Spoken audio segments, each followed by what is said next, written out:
మీరు 1 మంత్ నేను ప్రచారం చేస్తాం. నేను అయిన తర్వాత కూడా మళ్ళీ ఎప్పటికప్పుడు అనలైజ్ చేస్తా.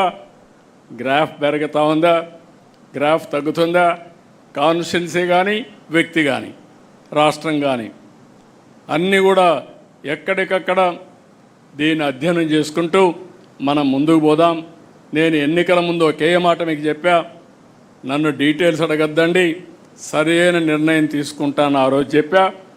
ఆ రోజు నన్ను నమ్మారు, ఎవరు క్వశ్చన్ చేయలేదు. అందుకే ఎప్పుడూ రానంత విజయం 94% స్ట్రైక్ రేట్ వచ్చిందంటే ఆ రోజు తీసుకున్న నిర్ణయాలే కారణం. ఇప్పుడు కూడా నా ప్రణాళిక 2029. ఆ విషయం మీరు గుర్తుపెట్టుకోండి.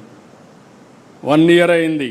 నేను అందుకే పాంప్లెట్ వేసినప్పుడు కూడా పెట్టాను, సుపరిపాలనలో తొలి అడుగు 4.1 అంటే 4వసారి ముఖ్యమంత్రి, మొదటి సంవత్సరం. ఇప్పుడు 2వ సంవత్సరం మీటర్ స్టార్ట్ అయింది. అప్పుడే 1 మంత్ అయిపోయింది.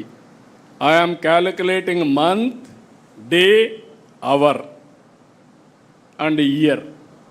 సో ఎవ్రీ నిమిషం ఆలోచించుకొని మనం చేయవలసిన పనులు గుర్తుపెట్టుకొని అవి చేస్తూనే అవి సమర్థవంతంగా ప్రజల్లోకి తీసుకుపోవడానికి మనందరం కూడా చేయాల్సిన అవసరం ఉంది.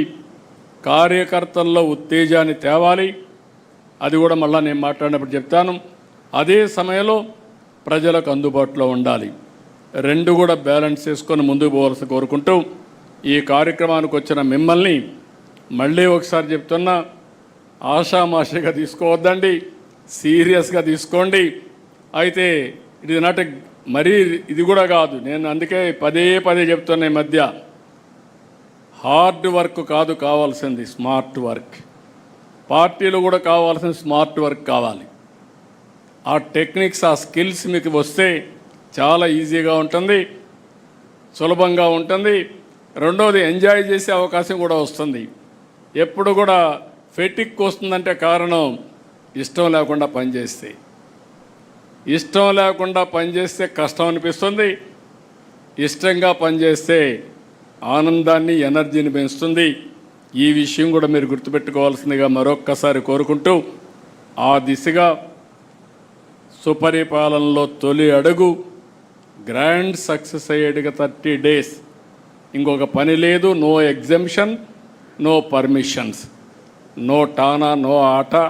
మీరు అవన్నీ పెట్టుకుంటే మాత్రం